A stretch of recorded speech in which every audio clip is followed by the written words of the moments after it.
네, 오늘 하나님께서 우리에게 주신 말씀은 구약성경 시편 135편 1절에서 21절까지의 말씀입니다.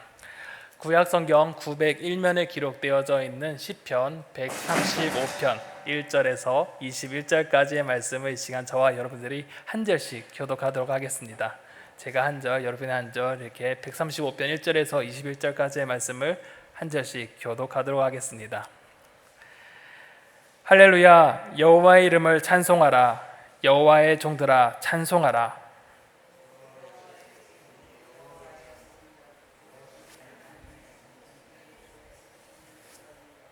여호와를 찬송하라. 여호와는 선하시며 그의 이름이 아름다우니 그의 이름을 찬양하라.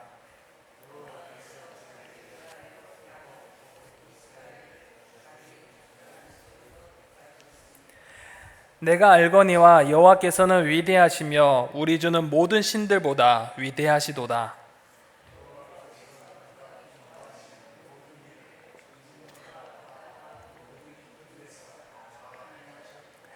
안개를 땅끝에서 일으키시며 비를 위하여 번개를 만드시며 바람을 그 곳간에서 내시는도다.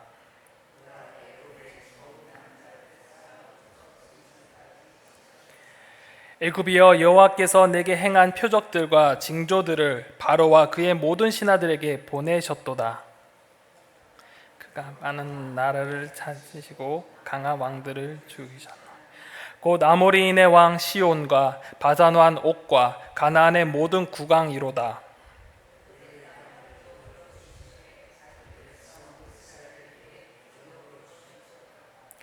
여호와여, 주의 이름이 영원하시니이다. 여호와여, 주를 기념함이 대대에 이르리로다. 그래서 자기 백성을 판단하시며 열국의 우상은 은금이요 사람의 손으로 만든 것이라. 입이 있어도 말하지 못하며 눈이 있어도 보지 못하며 귀가 있어도 듣지 못하며 그들의 입에는 아무 호흡도 없나니.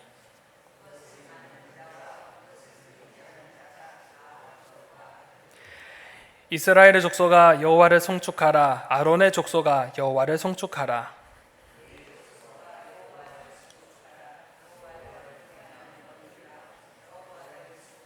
함께 읽겠습니다.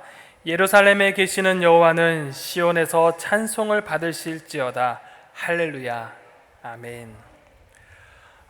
제가 말씀을 시작하기 전에 한 사진을 하나를 보여드리고자 합니다. 이것은 2022년 제 SNS에 올린 사진 하나입니다.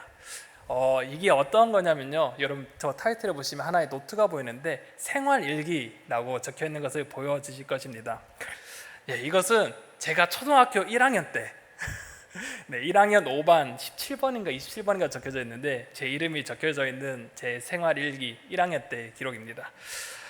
우연히 제 딸이 한 3년 2022년에 이제 고향에 내려가서 옛날에 있던 일기장들에게 쭉 뒤지다가 제 일기장이 이렇게 있더라고요. 그런데 이것을 본 제 초등학교 1학년 된 딸이 너무나 신기해 하더라고요. 자기도 초등학교 1학년인데 아빠의 초등학교 1학년 그 일기장이 너무나 궁금했나 봐요. 그래서 그것을 쭉 가져오더니만 하나씩 읽기 시작하는 겁니다. 그러면서 혼자 키득키득거리더라고요. 무슨 내용인가 봤더니 정말 단순했습니다. 오늘 축구를 했다. 재밌었다. 이게 끝이었습니다. 또 다음 장에 넘깁니다. 오늘은 축구를 했다. 참 재밌었다. 이것이 끝이었습니다. 또 다음 장에 넘겨보니까 이번 조금 달랐습니다. 오늘은 테니스를 했다. 참 재밌었다. 이게 끝이었습니다. 그런데 단순히 내가 어떤 것을 했다, 그리고 제 감정 참 재밌었다, 단순히 이런 일기로 하루의 일기가 마무리되어진 것을 보고 저희 딸이 너무나 키득키득 웃더라고요. 오히려 자기는 더 많이 더 자세하게 일기를 쓰는데 정말 단순한 아빠의 일기장을 보면서 정말 재밌었는지 하루 종일 웃더라고요. 그 모습을 본 제 모습은 어땠을까요? 제 옛날 1학년 때 기억도 나고 그때 나의 모습을 읽어가면서 키득키득 웃는 제 딸의 모습을 보니 제 마음이 너무나 따뜻해지는 것을 경험했습니다. 그런데 이 일기장을 두고 무련듯 이런 생각이 들었습니다. 제 일기장이 내가 한 일에 대한 기록이라면 우리 신앙생활은 하나님이 하신 일을 기억하고 기록하는 영적 일기장 같다라는 생각이 들었습니다. 특히 이 영적 일기장뿐만 아니라 우리가 함께 읽은 이 성경이 어떠한 것일까? 바로 우리를 위하여 행하신 그 하나님의 위대하고 놀라우신 그 행적에 대한 기록, 바로 하나님의 일기장이 아닐까라는 생각을 해보았습니다. 우리가 하나님의 일기장을 펼쳐 읽을 때 우리는 이러한 탄식이 나옵니다. 맞습니다. 하나님은 이러한 분이셨군요 라는 고백을 하게 됩니다. 난 더 나아가서 이러한 고백을 합니다. 하나님께서 이러한 일을 행하셨군요 라고 우리는 고백하게 됩니다. 그리고 내 삶을 되돌아봅니다. 나의 지난날의 나의 삶의 행적들을 되돌아보게 되는데 그때도 똑같이 감격합니다. 하나님 그때 나와 함께 하셨군요. 그렇죠 하나님, 내가 힘들고 어려웠을 때 하나님께서 나에게 힘이 되어주셨죠. 하나님께서 나의 삶을 이끄셨기에 내가 여기 있는 거군요 라는 고백이 나타납니다. 그런데 이러한 고백이 어떻게 표현되어질까? 그 표현하는 하나의 방법이 바로 찬양인 것 같습니다. 찬양에 여러 가지 정의가 있는데 그 중에 제가 가장 좋아하는 찬양의 정의는 바로 이겁니다. 하나님의 은혜에 대한 반응, 바로 찬양이다라는 것이 저는 개인적으로 좋아합니다. 찬양은 하나님께서 우리 가운데 행하신 그 놀라우신 그 은혜 역사들을 감격하여서 나오는 반응이 바로 찬양의 모습인 것입니다. 그런데 오늘 시편 135편을 통해서 우리의 감정이나 상을 뛰어넘어서 우리가 왜 하나님을 찬송할 수밖에 없는가, 그리고 왜 우리가 하나님을 찬양해야 되는가에 대한 이유를 제시해 주고 있습니다. 그리고 그 찬양의 이유를 오늘 우리의 마음속에 한번 새겨보고자 합니다. 오늘의 본문의 구절을 보면 왜 이 시편 기자가 하나님을 찬양할 수밖에 없는가에 대한 이유를 제시하면서 찬양을 촉구하는 장면이 나타납니다.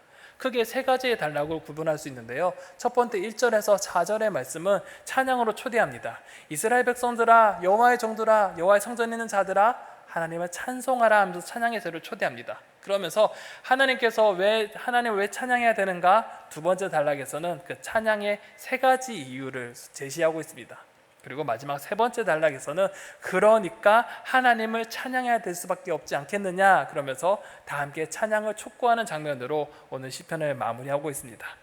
이제 오늘 본문을 자세히 보면서 하나님을 우리는 왜 찬양해야 될 것인가, 우리는 왜 이렇게 와서 하나님께 나와 찬양하고 있는지 그 이유를 다시 한번 되새겨보는 시간이 되어지곤 합니다. 첫 번째 단락입니다. 찬양으로 초대하는 시인의 모습을 우리는 볼 수 있습니다. 오늘 시편은 사람을 향해 하나님을 찬송할 것을 명령하는데 누구를 향해 명령하는가? 1절, 2절은 이렇게 이야기합니다. 할렐루야, 여호와의 이름을 찬송하라. 여호와의 종들아 찬송하라.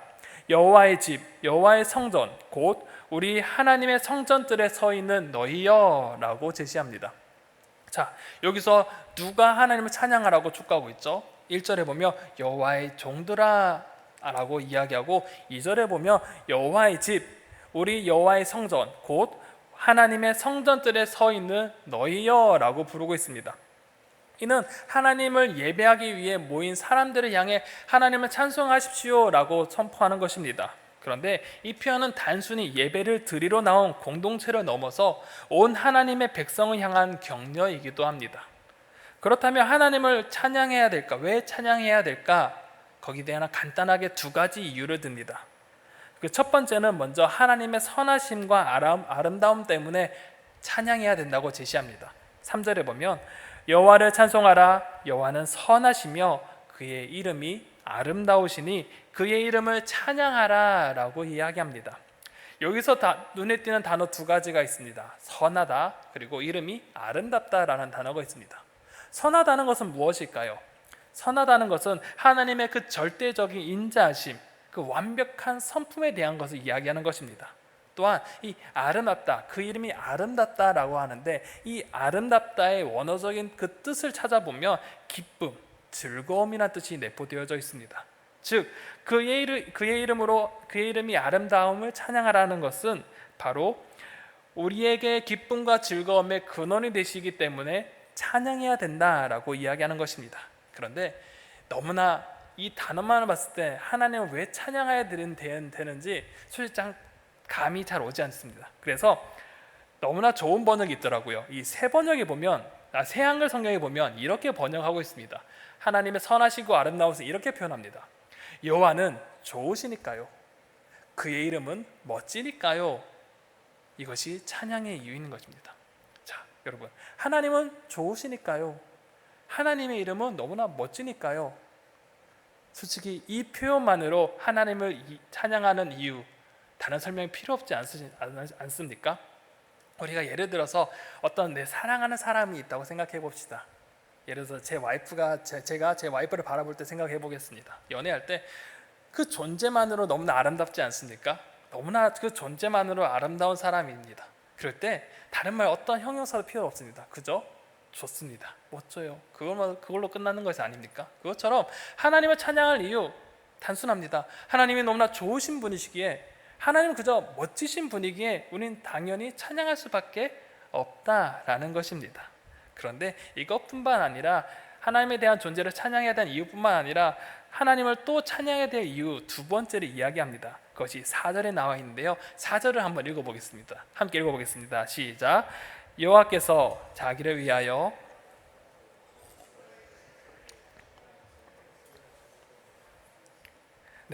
하나님께서 우리를 어떻게 했다고요? 자기의 특별한 소유로 택하셨다라는 것입니다. 자, 근데 다시 한번 앞에 걸 넘어가겠습니다. 그 존재가 너무 아름답습니다. 너무나 선합니다. 그냥 보기만 해도 너무나 좋아요. 그런데 이 사람과 내가 관련이 없다면, 연관성이 없다면 그저 나와는 전혀 관계없는 사람, 먼 사람입니다. 그런데 이 사람과 나와 관계가 있다면 이야기는 달라집니다. 하나님이라는 분이 저 멀리 크고 위대하고 좋은 분인 것이 있는데 나와 상관이 없다면 그저 우리는 그 찬양이 단순해질 수 있지만, 그분과 나와가 내가 특별한 관계라면 어떨까요? 그 찬양 이유가 더 깊고 더 긴밀하고 달라지는 것입니다. 하나님과 나와 특별한 관계를 맺고 있다는데 이 성경에선 자기의 특별한 소유로 택하셨다라고 기록하고 있습니다.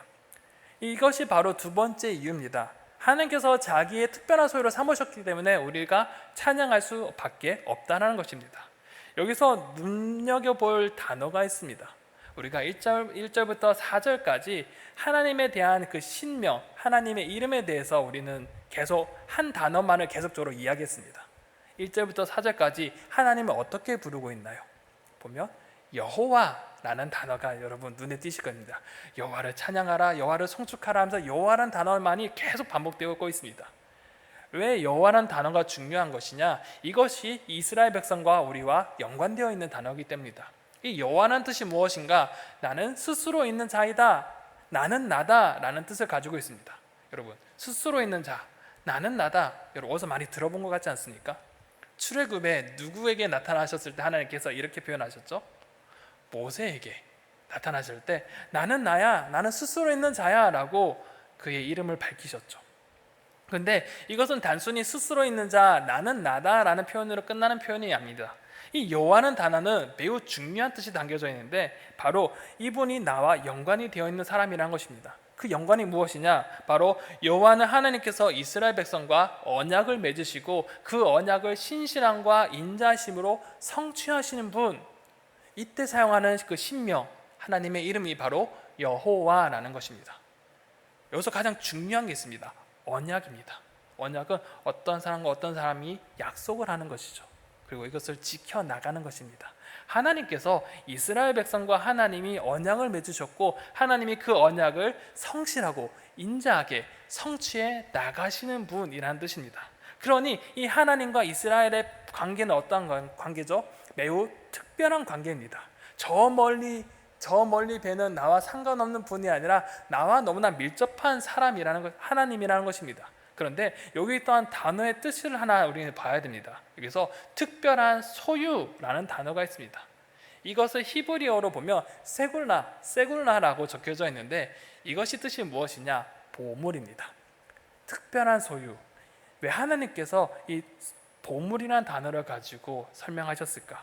이 보물이라는 것은 이 왕의 개인 창고에 있는 가장 값비싼, 가장 귀한 보물을 의미하는 단어가 바로 이 세굴라, 특별한 소유라는 것입니다. 즉 하나님께서 이스라엘을 그분의 가장 소중한 보물로 선택하셨다라는 것입니다. 여호와 하나님께서 이스라엘을 선택하셨고 언약을 맺으셨고 또 그 언약을 어떻게 행하셨느냐, 인자하고 성실하게 성취하신 그 하나님을 이스라엘 백성들이 찬양할 것을 송축한 것입니다. 그 하나님이 위대하고 전능하신 하나님인데 그분이 나와 먼 사람이 아니라 나와 언약을 맺으시고 그 언약을 성실하고 신실하게 지켜가시는 그 하나님을 찬양하라는 것입니다. 자, 이제 두 번째 단락에서는 이렇게 간단하게 이야기한 이 찬양의 이유를 좀 더 세분화해서 자세하게 설명하고자 합니다. 구체적으로 하나님이 어떠한 분이신지, 왜 찬양해야 되는지, 이스라엘에게 도대체 하나님께서 어떤 일을 행하셨는지, 그 다음에 찬양의 이유를 이야기합니다. 그 첫 번째가 무엇이냐? 바로 만물을 창조하시고 주관하시는 위대하신 하나님이시기 때문에 그 존재를 찬양해야 된다라고 이야기합니다. 우리 5절을 한번 읽어볼까요? 우리 5절을 함께 읽어보겠습니다. 시작. 내가 알거니와 여호와께서는 위대하시며 우리 주는 모든 신들보다 위대하시도다 라고 합니다. 자, 이 시인은 이스라엘을 향하여서 위대하신 하나님을 찬송하라 라고 합니다. 모든 신들보다 위대하신 그 하나님을 찬양하라고 이야기합니다. 우리 고대 이스라엘의 문화를 한번 생각해 봤으면 좋겠습니다. 당시에는 하나님뿐만 아니라 여러 민족들은 여러 다양한 신들을 믿고 있었습니다. 특히 인간의 그 불완전하고 연약한 존재임을 너무나 잘 알기에 무엇인가 완벽한 존재를 따라가기 위해 그것을 흠모하며 섬기는 것들을 해왔던 것이 우리의 오랜 조상들의 또한 지금도 이어지는 하나의 문화, 역사 혹은 종교관입니다. 예를 들어서 우리 잘 알고 있는 그 바알 신은 어떤 것을 위해 무엇을 숭배하는 사람입니까? 풍요의 신이라고 우리는 너무 잘 알고 있습니다. 또한 더 나아가서 날씨를 주관하는 신이 바로 바알이라고 합니다. 그뿐만 아니라 많은 사람들은 아세라 신도 섬겼고요, 태양을 섬기기도 했고요, 또한 그 돌을 어떤 것을 조각해서 돌과 나무를 섬기는 사람들도 있었습니다. 그런데 그 어떤 신보다도 더 위대하신 분, 그 하나님을 경배하고 찬양하라고 선언합니다. 그런데 그 하나님이 어떠한 분이신가? 6절 7절에는 하나님이 어떠한 분이신지를 선포합니다. 여호와께서 그가 기뻐하시는 모든 일을 천지와 바다와 모든 깊은 데서 다 행하셨도다. 안개를 땅 끝에서 일으키시며 비를 위하여 번개를 만드시며 바람을 그 곳간에서 내시는도다 라고 합니다. 하나님이 어떠한 존재인가? 자기의 뜻대로 모든 만물들을 주관하시는 분이 바로 우리의 하나님이라는 것입니다. 하나님의 뜻이라면 하늘도 땅도 바다도 그 모든 만물이 하나님의 뜻대로 움직인다는 것입니다. 또한 많은 것들이 우리가 할 수는 없지만 기후조차도, 날씨조차도 하나님께서는 주관하셔서 그것을 움직이고 계시는 분이 바로 우리의 하나님이라는 것입니다. 결국 이 온 만물을 창조하시고 다스리시는 분이 누구인가? 많은 여러 족속들이 그것이 바알이라 하고 아세라라고 하고 또한 태양이라고 말하지만 우리는 이 땅의 만물을 창조하시는 전능하신 분은 바로 하나님이다 라는 것을 우리 가운데 알려주고 있는 것입니다. 그렇게 만물을 주관하시는 위대한 하나님을 우리는 찬양해야 될 것을 이스라엘 백성들이 향해 선포하는 것입니다. 그리고 두 번째 또한 이유가 있습니다. 더 중요한 것은 아까도 말했던 것처럼 그 위대하신 하나님이 나와 관계가 있는 분이라는 것을 알려주는 것입니다. 우리가 아까 말했던 것처럼 아무리 뛰어난다 하더라도 나와 아무 관계가 없으면 그것은 소용이 없는 것입니다. 제가 아무리 저기 유명한 목사님이 제가 안다 하더라도 그분이 나를 모른다면 그 관계는 그저 아무 관계도 아닌 것과 똑같은 것 같습니다. 바로 찬양의 두 번째 이유가 무엇인가? 하나님께서 우리 가운데 여러 가지 일들을 행하셨다라는 것입니다. 그 첫 번째가 바로 이스라엘 백성들에게 가장 중요한 사건, 출애굽 사건을 떠올리게 합니다. 8절과 9절에 보면 이렇게 이야기합니다. 그가 애굽에서 처음 난 자를 사람부터 짐승까지 치셨도다. 애굽이여, 여호와께서 내게 행한 표적들과 징조들을 바로와 그의 모든 신하들에게 보내셨도다 라고 선포합니다. 시인은 이스라엘 백성들을 향하여서 이스라엘 구원의 신 그 역사를 하나하나씩 기억해 나가기 원했습니다. 그래서 그들이 가장 잘 알고 있는 이스라엘 구원의 역사, 바로 출애굽 역사를 떠올리게 합니다. 특히 그 이집트에 내린 하나님의 그 10가지의 재앙들을 떠올리게 합니다. 하나님께서 물을 피로 바꾸신 사건, 개구리 재앙, 이 파리, 돌림, 종기 등 여러 재앙을 내려서서 그 땅 가운데 하나님의 능력을 보이신 그 사건들, 하지만 그럼에도 완악한 그 이집트를 향하여서 흑암을 보내셨고 그 마지막 하이라이트로 장자의 죽음까지 이르렀던 그 하나님 놀라우신 그 능력을 떠올리게 했던 것입니다. 결국 하나님의 그 크나큰 그 능력이 가장 당대 최고의 제국이었던 그 이집트를 무력화시켰고 이스라엘을 구원해 주셨습니다. 그뿐 아닙니다. 애굽에서 탈출시 구원하신 후에 그 이후의 삶 동안 하나님께서 그들을 인도해 내셨습니다. 하나님께서 그들에게 약속의 땅으로 그 인도해 나가실 때 그 광야의 여정에 어떻게 했습니까? 구름 기둥과 불 기둥으로 그들을 앞장서 나가시면서 그들을 지키셨습니다. 그리고 그 광야의 황무한 그 땅 가운데 그들에게 먹을 것을 내어 주셨습니다. 매일매일 만나를 내려주셨고 메추라기를 보내서 그들에게 배부르게 먹을 수 있게 해주셨습니다. 그러나 또한 그 가운데 물이 없는 그 광야에서도 하나님께서는 그 광야에 물을 내셔서 그 수많은 백성들에게 목마르지 않게 물을 넘치게 흘려 보내셨습니다. 그런데 또 한 가지가 있습니다. 그들로부터 대적으로부터 그들을 보호하신 것입니다. 10절에서 11절에 보면 이렇게 기록합니다. 그가 많은 나라를 치시고 강한 왕들을 죽이셨나니 곧 아모리의 왕 시온과 바산 왕 옥과 가나안의 모든 국왕이로다 라고 합니다.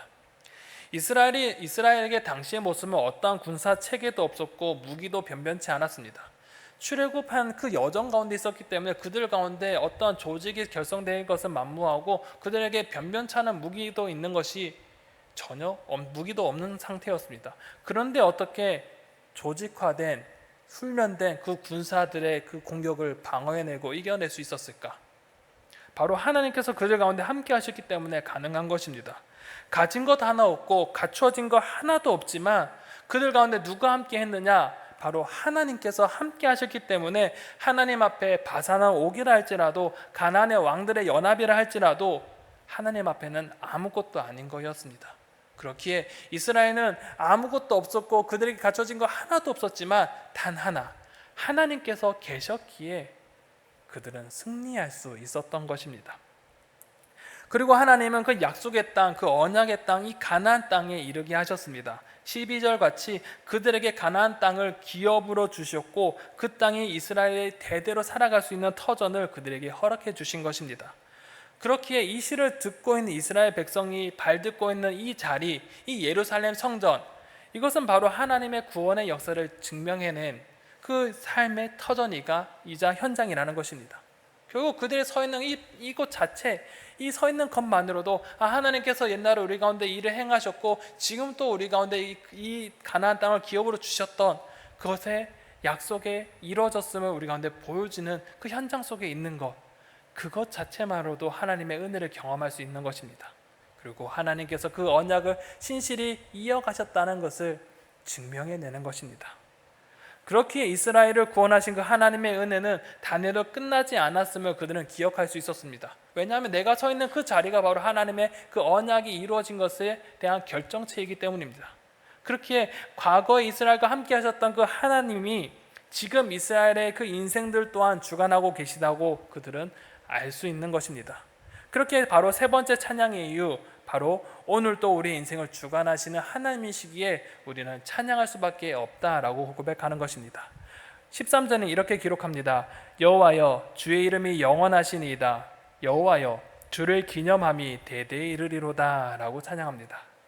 하나님은 영원하시기에 하나님께서 선택하신 백성, 이 하나님의 백성이 영원히 지켜주실 것이기에 하나님의 백성은 대대로 그 하나님의 이름을 기억하며 그 은혜로 인하여서 찬양하게 될 것입니다. 특히 하나님의 은총은 과거에만 머무는 것이 아니라 매일매일 새롭게 다가오게 됩니다. 즉 어제도 오늘도 이스라엘과 함께 하시고 미래에도 그들과 함께 하실 것입니다. 하나님은 영원하신 분이기 때문입니다. 그렇기에 14절 이렇게 고백합니다. 여호와께서 자기 백성을 판단하시며 그의 종들로 말미암아 위로를 받으시리로다 라고 합니다. 자, 근데 요 구절이 조금 이해하기 어렵습니다. 그런데 새 번역이 참 잘 번역했더라고요. 새 번역에는 이렇게 기록하고 있습니다. 주님께서 당신의 백성을 변호해 주시고 당신의 종들을 위로하여 주신다라고 고백합니다. 이것이 무엇입니까? 하나님께서 언제나 당신의 백성들을 변호하시며 그들과 함께 싸워 나가신다는 것입니다. 그리고 애통하는 자와 통회하는 자들, 아파하고 힘든 자들에게 긍휼히 여겨주시고 위로해 주시는 분, 오늘도 이스라엘 백성과 함께 하시는 그 하나님께서 그들 가운데 오늘도 은혜를 내려주신다라는 것입니다. 사랑하는 성도 여러분, 하나님의 은혜는 과거에만 머물러 있지 않습니다. 하나님의 은혜는 오늘 우리에게 매일매일 우리에게 은혜를 주시는 분이 바로 우리의 하나님이십니다. 우리에게 살아갈 힘을 허락해 주시고요, 불확실한 그 현실 속에서도 언제나 우리 앞에 앞장서 나가시며 우리를 지켜주십니다. 우리가 아파하고 힘들어할 때 우리에게 용기를 주시고 위로해 주시는 분, 우리가 아픈 곳을 싸매어 주시고 치료해 주시고 위로해 주시는 분이 바로 우리의 하나님이십니다. 마치 이스라엘 백성들이 매일매일 만나와 메추라기로 그들을 먹이신 것처럼 우리에게 매일매일 그들과 같이 은혜를 내려주셔서 일용할 양식을 주시고 우리의 삶을 만족해 하시는 그 하나님의 은혜가 오늘 이 순간에도 우리와 함께하는 것입니다. 그런데 안타깝게도 많은 사람들이 이 사실을 외면한 채 살아갑니다. 저마다 불확실하고 이 불완전한 것을 인정하면서 완전한 것을 붙잡고 살아가려 하는데 그것이 하나님이 아니라 그저 허상을 붙들고 쫓아가는 사람들이 참 많이 있습니다. 15절과 같이 열국의 우상은 은과 금이요 사람의 손으로 만든 것인데 16절에 보면 입이 있어도 말하지 못하고 눈이 있어도 보지 못하는 것을 향하고 17절처럼 귀가 있어도 듣지 못하고 입이 있으나 호흡이 없는 그 우상을 향해 그 사람들이 우상을 의지한다는 것입니다. 그래서 18절과 같이 우상을 만드는 자와 그 우상을 의지하는 모든 자가 어떤 것이냐, 헛되고 부질없는 것을 붙잡고 살아간다는 것입니다. 그렇기에 이 시인은 마지막으로 하나님의 존재와 놀라우신 은혜를 기억하면서 다시 하나님을 찬양할 것을 촉구합니다. 찬양한 자들의 범위를 넓혀가면서 하나님을 찬양하라고 다시 한 번 더 찬양의 촉구를 합니다. 19절과 20절에 보면 이렇게 촉구합니다. 이스라엘 족속아 여호와를 송축하라. 아론의 족속아 여호와를 송축하라. 레위 족속아 여호와를 송축하라. 여호와를 경외하는 너희들아 여호와를 송축하라 라고 찬양을 촉구합니다. 여기서 이스라엘 백성은 바로 일반 백성들을 뜻합니다. 그리고 제사장인 아론 자손, 그리고 성전 봉사자인 레위 자손에서 이제는 그 혈통을 뛰어넘어 하나님을 경외하는 모든 자들에게 찬양의 범위가 확대되어져 갑니다. 그리고 마지막에 하나님이 어떠한 분이신가 다음과 같이 선포합니다. 우리 마지막 21절을 함께 읽어보겠습니다. 함께 읽겠습니다. 시작. 예루살렘에 계시는 여호와는 시온에서 은혜를 받을지어다. 할렐루야. 아멘. 이 찬양의 구절에 매우 중요한 의미가 담겨져 있습니다. 여기에 예루살렘에 계시는 여호와 하나님이라고 여기 기록하고 있습니다. 예루살렘에 계시는 여호와는 어떠한 분이신가요? 여호와는 아까도 말했던 것처럼 이스라엘을 선택하신 분, 그들과 언약을 맺으신 분이십니다. 하느님께서는 그들을 선택하셨고 이스라엘 백성들을 출애굽시켜서 그들에게 가장 하나님께서 약속한 그 가나안 땅으로 인도하시면서 그 약속을 지켜 행하셨습니다. 그리고 그 언약을 지켜가신 그 한 가운데 바로 하나님께서 좌정하시고 그 가운데 함께 하시겠다라는 약속입니다. 하나님께서 선택하시고 그 백성들을 하나님께서 약속하신 그 가나안 땅에 정착하게 하시고 그 땅의 중심인 예루살렘에 하나님께서 거하시겠다, 이 말인즉슨 그 하나님께서 그들과 함께 하시겠다라는 말씀인 것입니다. 하나님의 이 엄청난 다짐과 의지, 하나님의 이 영원한 약속이 대대로 이어지고 있고 그것이 오늘날 우리에게까지 이어지고 있다는 것입니다.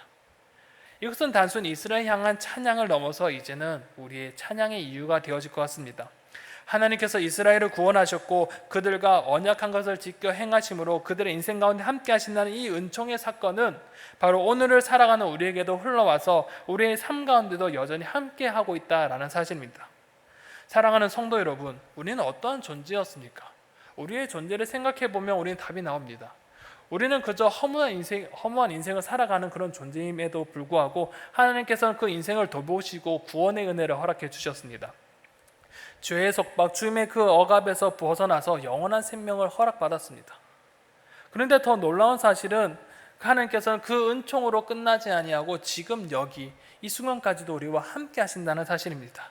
그저 구원의 한순간의 과거의 역사로 사건으로 끝나는 것이 아니라 그것이 그 은총이 지금 우리의 현장의 삶의 현장까지 있어서 하나님께서 우리의 삶을 여전히 돌보시고 계신다는 사실입니다. 그런데 더 감사한 것은 그것이 오늘로서 끝나는 것이 아니라 오늘도 내일도 더 나아가서 그 미래에 하나님의 나라를 소망할 수 있는 그 희망까지도 소망까지도 허락해 주신다는 사실입니다. 하나님께서는 과거의 하나님으로 끝나는 것이 아니라 현재와 미래, 우리와 영원히 언제나 함께 하시는 그 하나님의 은혜가 우리의 삶 가운데 펼쳐져 있다라는 사실입니다. 사랑하는 성도 여러분, 여러분에게 하나님은 어떠한 분이십니까? 우리의 하나님은 어제도 오늘도 또한 내일도 언제나 우리에게 은혜를 베풀어 주시는 분입니다. 우리의 인생 한가운데 함께 계시는 분이 바로 우리의 하나님이십니다. 우리를 구원하셨고 오늘 나와 함께 하셔서 우리에게 하루를 살아갈 수 있게 하셨고 미래의 소망을 허락해 주셨습니다. 그렇게 우리는 하나님의 그 은혜에 반응할 수밖에 없고 찬양할 수밖에 없는 것입니다.